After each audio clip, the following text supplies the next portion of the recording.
पिछले वीडियो में हम लोगों ने इलेक्ट्रोकेमिस्ट्री फर्स्ट पार्ट पढ़ लिया था। उस इलेक्ट्रोकेमिस्ट्री फर्स्ट पार्ट में हम लोगों ने इलेक्ट्रिक कंडक्टिविटी के बारे में पढ़ा था और उसके आगे कोलराउस लॉ पढ़ लिया था और उसके न्यूमेरिकल्स पढ़ लिए थे। अब हम लोग को पढ़ना है इलेक्ट्रोकेमिस्ट्री सेकंड। इस चैप्टर में दो टाइप की इलेक्ट्रोनेगेटिविटी है, इलेक्ट्रोकेमिस्ट्री है, फर्स्ट पार्ट और सेकंड पार्ट। तो फर्स्ट पार्ट में हम लोगों ने क्या क्या पढ़े थे? फर्स्ट पार्ट में हम लोगों ने पढ़े थे कंडक्टिविटी, जिसमें से हम लोगों ने तीन टाइप की कंडक्टिविटी पढ़ी थी। कौन कौन सी? एक मोलर कंडक्टेंस, एक स्पेसिफिक कंडक्टेंस और एक इक्विवेलेंस कंडक्टेंस। उसके बाद हम लोगों ने पढ़ा था कोलराउस लॉ। ठीक, अब हम लोग को पढ़ना है इलेक्ट्रोकेमिस्ट्री सेकंड। इस इलेक्ट्रोकेमिस्ट्री सेकंड में हम लोग हर एक मेटल के, हर एक इलेक्ट्रोड के इलेक्ट्रोड पोटेंशियल के बारे में पता करेंगे और उससे रिलेटेड न्यूमेरिकल करेंगे। साथ ही साथ हम लोग मेटल पर कोरोजन कैसे होता है, मतलब किसी भी, जैसे मान लिया लोहा है तो लोहे पे जंग कैसे लगता है, उसके बारे में पता करेंगे हम लोग। उसके बारे में यहाँ पे पढ़ना है हम लोगों को। और इसके बाद सेल के बारे में पढ़ना है। सेल भी हमारे दो टाइप के होते हैं, एक प्राइमरी सेल और एक सेकेंडरी सेल। प्राइमरी सेल वो होते हैं जिनको चार्ज नहीं कर सकते हैं, सेकेंडरी सेल वो होते हैं जिनको चार्ज कर सकते हैं। जैसे कि आपके रिमोट वगैरह में जो सेल पड़ते हैं वो प्राइमरी सेल होते हैं। ठीक, वो केवल चार्ज करके मार्केट में आते हैं और यूज करो और फेंक दो। ठीक है। सेकेंडरी सेल क्या होते हैं? जो आपके घरों में इन्वर्टर बैटरी लगी होती है वो सेकेंडरी सेल होती है। वो हम लोग घर में चार्ज करते हैं, इसलिए उसका नाम पड़ा क्या? Secondary cell. तो ये सब मैटर आप लोगों को पढ़ना है। तो स्टार्ट करते हैं हम लोग यहाँ पे इलेक्ट्रोड पोटेंशियल से। Electrode and electrode potential.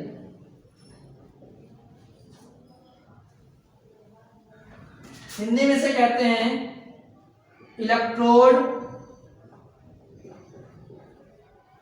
तथा इलेक्ट्रोड विभव।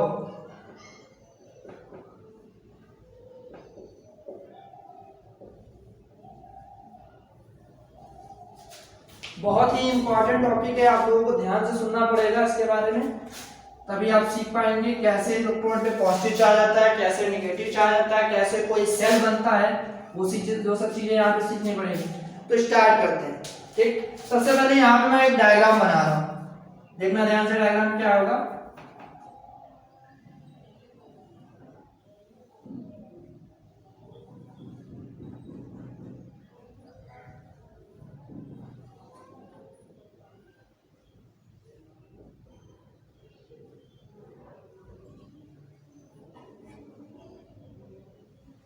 जैसे मैंने एक ये मेटल की रॉड बनाई और उस मेटल की रॉड को मैंने एक सॉल्यूशन में डिप कर दिया।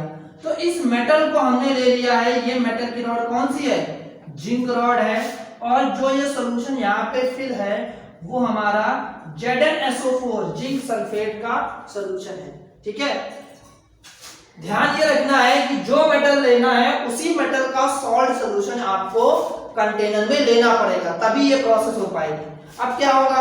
जैसे मान लिया किसी भी मेटालिक रॉड को, अब वो मेटल कोई भी हो सकता है, बस ध्यान क्या रखना है, उसी के सॉल्ट के सॉल्यूशन को उसमें डिप करना है। ठीक, अब मेटल की रॉड को किसी के सॉल्ट से उसी सॉल्ट सॉल्यूशन में अगर डिप करेंगे तो इस मेटल पे या तो पॉजिटिव चार्ज या तो निगेटिव चार्ज आ जाएगा। मतलब दोनों में से केवल एक हो सकता है, या तो पॉजिटिव चार्ज और या तो निगेटिव चार्ज। और इस जो आपको सॉल्यूशन दिख रहा है, इस सॉल्यूशन में अपोजिट चार्ज आ जाता है। जैसे कि मेटल पे अगर आया पॉजिटिव चार्ज तो सॉल्यूशन पे आ जाता है नेगेटिव चार्ज, और अगर मेटल पे आया नेगेटिव चार्ज तो सॉल्यूशन में क्या आ जाएगा? Positive charge. अगर हम जिंक के केस में देखें तो जिंक के केस में होता यह है कि इस जिंक रॉड पे आ जाता है नेगेटिव चार्ज। इस पूरी की पूरी जिंक रॉड पे क्या आता है? नेगेटिव चार्ज आता है। और जो इसके सॉल्यूशन है उस सॉल्यूशन पे आ जाता है पॉजिटिव चार्ज। ठीक, ये रहा हमारा नेगेटिव चार्ज और ये है हमारा पॉजिटिव चार्ज। क्या मैंने बताया? जब मेटल की रॉड को उसी के सॉल्ट सॉल्यूशन में डिप करेंगे तो मेटल की चार्ज, मेटल रॉड पॉजिटिव या नेगेटिव चार्ज आ जाता है। जैसे यहाँ पे जिंक की रॉड पे कैसा आ गया? नेगेटिव चार्ज, और सॉल्यूशन पे क्या आ गया? Positive charge. अब यहाँ पे एक डबल लेयर बन गई, एक लेयर बन गई नेगेटिव चार्ज पार्टिकल की और एक लेयर बन गई पॉजिटिव चार्ज पार्टिकल की। और इन लेयर के पोटेंशियल डिफरेंस की लेयर के बनने से ही एक पोटेंशियल डिफरेंस जनरेट होगा, एक पोटेंशियल जनरेट होगा, उसको हम लोग क्या कहते हैं, इलेक्ट्रोड पोटेंशियल, इलेक्ट्रोड विभव। जैसे ये जिंक का केस था, अगर जिंक की जगह हमने ले लिया कॉपर का केस, एक आपको कॉपर का केस बताते हैं। ये हमने एक कंटेनर लिया और उस कंटेनर में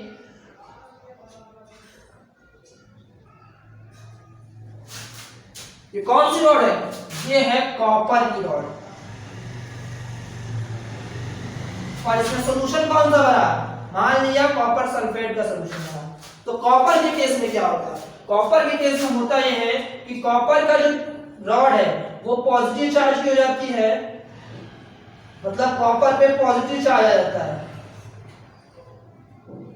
ठीक, और सोल्यूशन जो दिख रहा है उस पे अपोजिट मतलब कि नेगेटिव चार्ज आ जाता है, ठीक। तो जिंक के केस में क्या होता है, मेटल नेगेटिव चार्ज आती है, और कॉपर के केस में क्या होता है, मेटल पॉजिटिव चार्ज आती है, ठीक है। अब इसकी डेफिनेशन क्या लिखनी पड़ेगी आपको, डेफिनेशन ये लिखोगे, when any metallic rod is dipped into in salt solution, ध्यान सुनना, when any metallic rod is dipped into its salt solution, then the metallic rod becomes positively or negatively charged and the solution gains opposite charge. In this case, a double layer of charge particles generated and which produces potential difference. This potential difference is called electrode potential and that metallic rod is called electrode, ठीक। जैसे कि Hindi medium में definition से कैसे लिखेंगे कि जब किसी धातु की छड़ को उसी के विलयन में, उसी के लवण के विलयन में डुबोया जाता है तो उस धातु की छड़ पे धनावेश या ऋणावेश आ जाता है और विलयन पे विपरीत आवेश आ जाता है, जिससे एक द्विस्तर तैयार, आवेशों का द्विस्तर तैयार हो जाता है और एक विभव उत्पन्न होता है, उसे ही इलेक्ट्रोड विभव कहते हैं, ठीक। ये तो थी स्टार्टिंग डेफिनेशन, ठीक है। अब इस मेटल पर पॉजिटिव या नेगेटिव चार्ज कैसे आता है वो समझना है, ठीक है। तो देखते हैं कि इस मेटल पे पॉजिटिव या नेगेटिव चार्ज कैसे आता है, ठीक।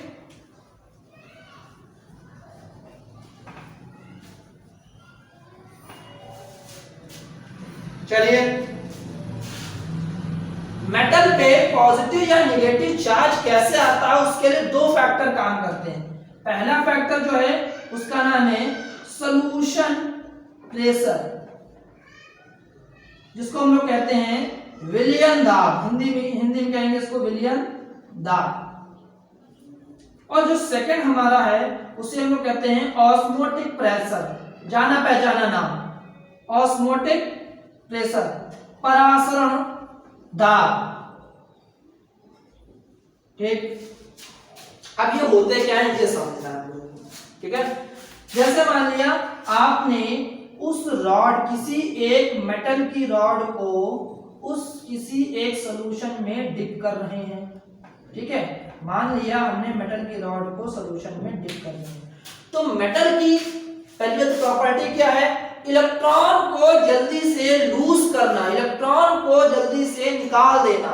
तो मेटल की प्रॉपर्टी ये होती है कि इलेक्ट्रॉन को लूज करके कैटायन के फॉर्म में, मतलब पॉजिटिव आयन के रूप में उस विलयन में, उस सॉल्यूशन में एंटर करता है, ठीक है। जिसके कारण वो जो मेटल है, मेटालिक रॉड है, उस सॉल्यूशन पे एक प्रेशर अप्लाई करती है, उसे ही हम लोग क्या कहते हैं, उसको ही हम लोग कहते हैं सॉल्यूशन प्रेशर। हम लोग इसको शॉर्ट फॉर्म में यहाँ पे एसपी लिखेंगे। क्या मैंने बताया कि जब मेटल की रॉड को आप सॉल्ट, किसी भी सॉल्ट सॉल्यूशन में डिप करते हैं तो मेटल की प्रॉपर्टी होती है उस सॉल्यूशन में पॉजिटिव आयन के रूप में जाने में, मतलब वो पॉजिटिव आयन के फॉर्म में, धनायन के फॉर्म में, कैटायन के फॉर्म में उस सॉल्यूशन में एंटर करता है, ठीक है। और इसी पूरे प्रेशर को हम लोग कहते हैं सॉल्यूशन प्रेशर। ये तो था कि मेटल की रॉड सॉल्यूशन में जो प्रेशर डालेंगे। अब इसका एक उल्टा केस भी होता है। उल्टा केस क्या होता है कि जो हमारे सॉल्यूशन में पॉजिटिव आयन प्रेजेंट होते हैं, सॉल्यूशन में जो हमारे पॉजिटिव आयन प्रेजेंट होते हैं, वो पॉजिटिव आयन इस मेटालिक रॉड पे भी क्या करते हैं, एक प्रेशर अप्लाई करते हैं, ठीक है। उस प्रेशर को हम लोग कहते हैं ऑस्मोटिक प्रेशर। क्या मैंने बताया, मेटल की रॉड अगर सॉल्यूशन में डिप करेंगे तो वो मेटल की रॉड सॉल्यूशन पे एक प्रेशर अप्लाई करेगी जिसका नाम है सॉल्यूशन प्रेशर, और इसी के कारण वो पॉजिटिव आयन के फॉर्म में सॉल्यूशन में एंटर करती है। अब सॉल्यूशन भी उसी सॉल्ट का सॉल्यूशन है, उसी मेटल के सॉल्ट का सॉल्यूशन है, तो उसमें भी पॉजिटिव आयन होंगे, तो वो पॉजिटिव आयन उस मेटालिक रॉड पे प्रेशर अप्लाई करेंगे, तो उस प्रेशर को कहा जाता है ऑस्मोटिक प्रेशर। अब हो ये सकता है कि दोनों में से कोई एक कम होगा और दूसरा ज्यादा होगा, उसी के कारण पॉजिटिव या नेगेटिव चार्ज जनरेट होगा। जैसे कि सॉल्यूशन प्रेशर अगर ज्यादा हुआ और ऑस्मोटिक प्रेशर कम हुआ, सॉल्यूशन प्रेशर ज्यादा और ऑस्मोटिक प्रेशर कम हुआ, तो इस केस में आपकी जो मेटल की रॉड है, मेटल की रॉड, उस पे नेगेटिव चार्ज आएगा, ठीक। और अगर सॉल्यूशन प्रेशर कम हो गया, अगर सॉल्यूशन प्रेशर ज्यादा है, मतलब मेटल की रॉड जो सॉल्यूशन में एंटर कर रही है तो वो अपना प्रेशर ज्यादा अप्लाई कर रही है, जिसके कारण से इलेक्ट्रॉन उस सरफेस पे आ जाएंगे, किस पे, मेटल के सरफेस पे। अब पॉजिटिव आयन जो प्रेशर मेटल पे अप्लाई करते हैं, मतलब जो सॉल्यूशन में पॉजिटिव आयन प्रेजेंट है वो उस मेटल पे प्रेशर अप्लाई करते हैं, लेकिन अगर वो प्रेशर कम है तो मेटल की सरफेस पे जो इलेक्ट्रॉन है उसको डिस्प्लेस नहीं कर पाएंगे, जिसके कारण मेटल की सरफेस पर एड्सॉर्ब इलेक्ट्रॉन रहेंगे और उन इलेक्ट्रॉनों की वजह से ही मेटल पे कैसा चार्ज आता है, नेगेटिव चार्ज आ जाता है। लेकिन अगर ये सॉल्यूशन प्रेशर कम हो गया, मतलब अगर कोई मेटालिक रॉड सॉल्यूशन में डिप कर रही है तो वो अपना प्रेशर कम अप्लाई कर रही है, तो कम मात्रा में इलेक्ट्रॉन बाहर आ रहे हैं, मतलब कम मात्रा में इलेक्ट्रॉन उस मेटालिक रॉड से लूज हो रहे हैं और ऊपर कम मात्रा में इलेक्ट्रॉन एब्जॉर्ब हो रहे हैं, और जो सॉल्यूशन में पॉजिटिव आयन है उनका प्रेशर ज्यादा अप्लाई हो रहा है, तो ज्यादा अप्लाई होने के कारण वो उस इलेक्ट्रॉन को डिस्प्लेस कर देगा और खुद वहां पे जाके एडजस्ट हो जाएगा, जिसके कारण हमारे मेटालिक रॉड पे कैसा चार्ज आ जाएगा, पॉजिटिव चार्ज। तो अब समझ में आ गया होगा कि जिंक के केस में पॉजिटिव चार्ज, नेगेटिव चार्ज क्यों आ रहा था और कॉपर के केस में पॉजिटिव चार्ज क्यों आ रहा था। जिंक के केस में सॉल्यूशन प्रेशर ज्यादा था और ऑस्मोटिक प्रेशर कम था, जिसके कारण से वहां पे क्या आ रहा था, वहां पे जिंक पर नेगेटिव चार्ज आ रहा था। लेकिन कॉपर के केस में सॉल्यूशन प्रेशर कम हो गया और ऑस्मोटिक प्रेशर ज्यादा हो गया, जिसके कारण से कॉपर में पॉजिटिव चार्ज आ रहा था, ठीक। ये तो सब लोग पढ़ लिया। अब इससे रिलेटेड टॉपिक पर आ जाए,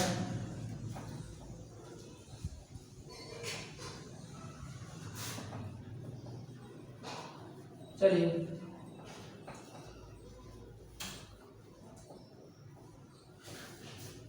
हम लोग पढ़ेंगे स्टैंडर्ड इलेक्ट्रोड पोटेंशियल, हिंदी में कहते हैं इसको मानक अपचयन विभव, मानक इलेक्ट्रोड विभव।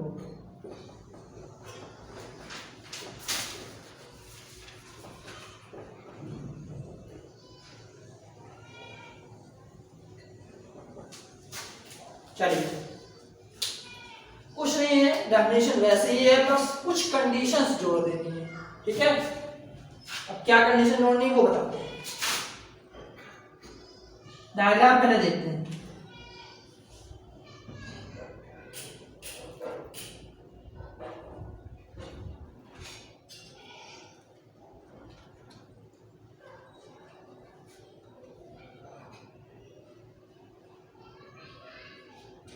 दो डायग्राम हम बना रहे हैं, दोनों केस कौन कौन से, एक जिंक वाला बताते हैं और एक कॉपर वाला बताते हैं।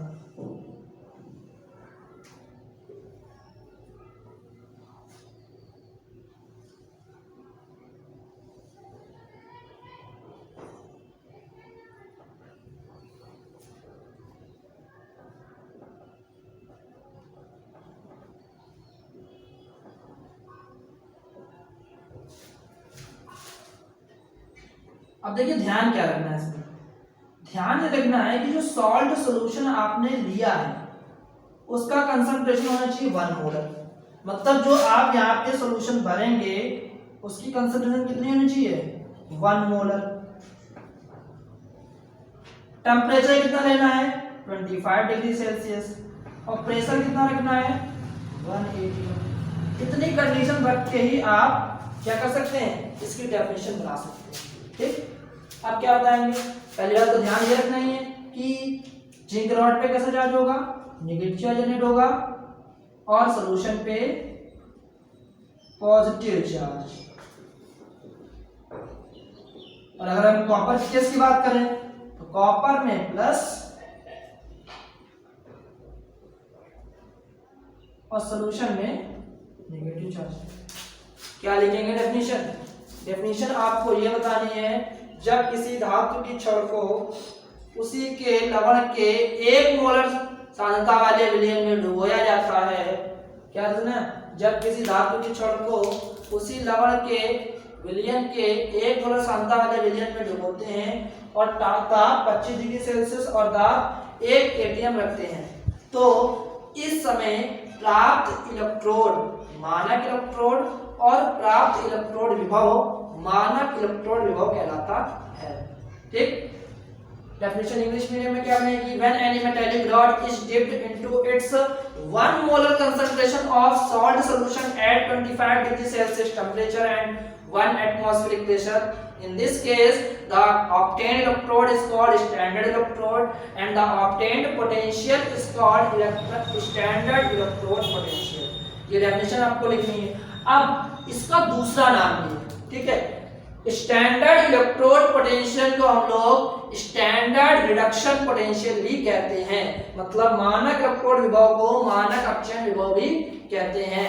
आप लोग अभी पढ़ोगे उस एक दो टॉपिक्स के बाद ECS इलेक्ट्रोकेमिकल सीरीज, तो उसमें आपको साफ साफ बताया जाता है कि जो आपकी ECS की जो सीरीज होती है वो रिडक्शन पोटेंशियल पे ही डिपेंड करती है। ठीक, इतना हो गया। अब यहाँ पे एग्जांपल देखते हैं, तो अगर हम एग्जांपल देखें तो जिंक रॉड में जो इसका स्टैंडर्ड पोटेंशियल होता है वो होता है माइनस का 0.76 वोल्ट, मतलब जिंक का स्टैंडर्ड इलेक्ट्रोड पोटेंशियल -0.76 वोल्ट होता है, और कॉपर का स्टैंडर्ड रिडक्शन पोटेंशियल होता है +0.34 वोल्ट, प्लस का 0.34 वोल्ट। ठीक, अब एक चीज दिमाग में ये आनी चाहिए कि ये होते क्या हैं, हम लोग अभी इलेक्ट्रोड इलेक्ट्रोड इलेक्ट्रोड पढ़, लेकिन होते क्या हैं, ये सारे होते हैं, जैसे अगर हम इस अकेले की बात करें, अगर अकेले जिंक की बात करें तो ये होता है हाफ सेल। अगर हम अकेले कॉपर की बात करें तो ये क्या होता है, हाफ सेल। ठीक है, और दोनों सेल जब जुड़ जाएंगे तब बनेगा कंप्लीट सेल। ठीक है, तो मतलब ये भी क्या है, एक हाफ सेल है, वो भी एक हाफ सेल है, मतलब कोई एक इलेक्ट्रोड होगा कोई दूसरा एनोड होगा, मतलब इलेक्ट्रोड में कोई एक कैथोड होगा दूसरा एनोड होगा। ठीक है, तब जब दोनों जुड़ जाएंगे तो एक कंप्लीट सेल बनेगा और तब आपको इलेक्ट्रिसिटी मिलेगी। तो फिर एक दिमाग में क्वेश्चन उठना चाहिए कि अगर ये कंप्लीट सेल बना नहीं तो हमने इसके पोटेंशियल पता कैसे किए। ठीक, तो उसके लिए आपको अभी बताया जाता है नेक्स्ट टॉपिक, उस टॉपिक से आपको समझ में आ जाएगा कि इन सब इलेक्ट्रोड्स, इन सब मेटल के इलेक्ट्रोड पोटेंशियल कैसे प्राप्त किए, कैसे पता किए गए। ठीक, तो अगला टॉपिक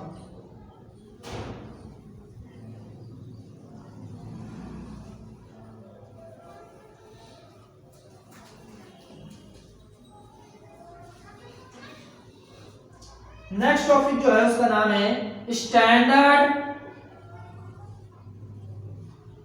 हाइड्रोजन पोटेंशियल, मानक हाइड्रोजन विभव।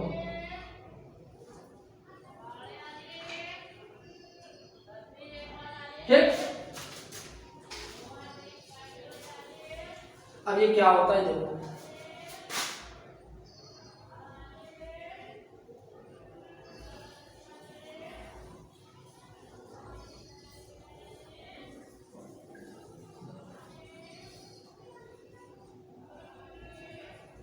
ये डायग्राम बना रहे हैं, इसको ध्यान से समझना पड़ेगा आपको।